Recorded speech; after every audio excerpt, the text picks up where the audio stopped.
ఒకే ఒక్కడు. ఇది సినిమా పేరు. కాంగ్రెస్ పార్టీ రాష్ట్రంలో కనుమరుగైపోయినటువంటి పరిస్థితి. కనుమరుగవడం అంటే ఇక కాంగ్రెస్ పార్టీలో ఏం లేదు, కాంగ్రెస్ పార్టీ చచ్చిన పాము అనుకుంటున్నటువంటి తరుణంలో అనూహ్యంగా మెరుపుల ప్రస్తుత సీఎం రేవంత్ రెడ్డి కాంగ్రెస్ పార్టీలో చేరడము, చాలామంది సీనియర్లు వ్యతిరేకించినా కూడా మరి రాహుల్ గాంధీ కావచ్చు, సోనియా గాంధీ కావచ్చు, పిసిసి అధ్యక్షుడిగా రేవంత్ రెడ్డికి బాధ్యతలు అప్పచెప్పడం చకచకా జరిగిపోయినాయి. ఆ జరిగిపోయిన తర్వాత కనుమరుగైపోయింది అన్నటువంటి కాంగ్రెస్ పార్టీని మరి తన ఆలోచనలతోటి, తన కార్యక్రమాలతోటి చాలా చక్కగా మళ్ళీ చిగురించేలా వాటికి మళ్ళీ మొలకెత్తినటువంటి తర్వాత చిగురించడము, తర్వాత ఆ చెట్టుగా ఏపుగా పెరిగే విధంగా తయారు చేసిండు. తర్వాత ఇలా రాష్ట్రంలో కాంగ్రెస్ పార్టీ అధికారంలో రావడానికి ప్రధాన భూమిక పోషించిన వ్యక్తి రేవంత్ రెడ్డి. కాబట్టి ఎవరు ఏదనుకున్నా, ఏం జరిగినా, ఏం చేసినా కూడా ఏమన్నా కానీ అనుకొని అధిష్టానం రేవంత్ రెడ్డికి ముఖ్యమంత్రిగా బాధ్యతలు అప్పచెప్పింది. నేను నా వ్యక్తిగతంగా చెప్పాలంటే దివంగత నేత, ప్రజల మనిషిగా పేరున్నటువంటి వైఎస్ఆర్ ఉమ్మడి ఆంధ్రప్రదేశ్లో ఏ పాలన అయితే కొనసాగించుకుంటూ ముందుకు పోతా ఉండో, ఇప్పుడు రేవంత్ రెడ్డి కూడా అదే విధంగా ముందుకు పోతా ఉండు.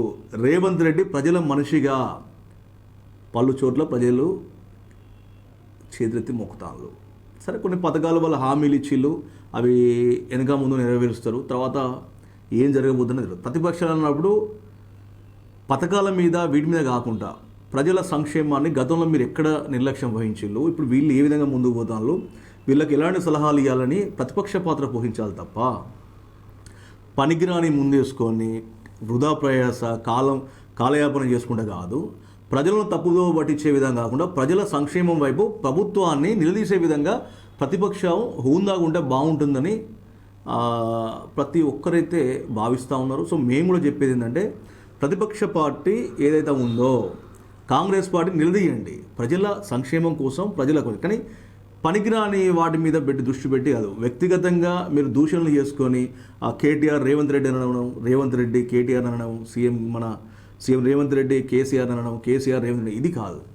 ప్రజల సంక్షేమం కోసం ప్రజలకు ఏది అవసరం లేదు.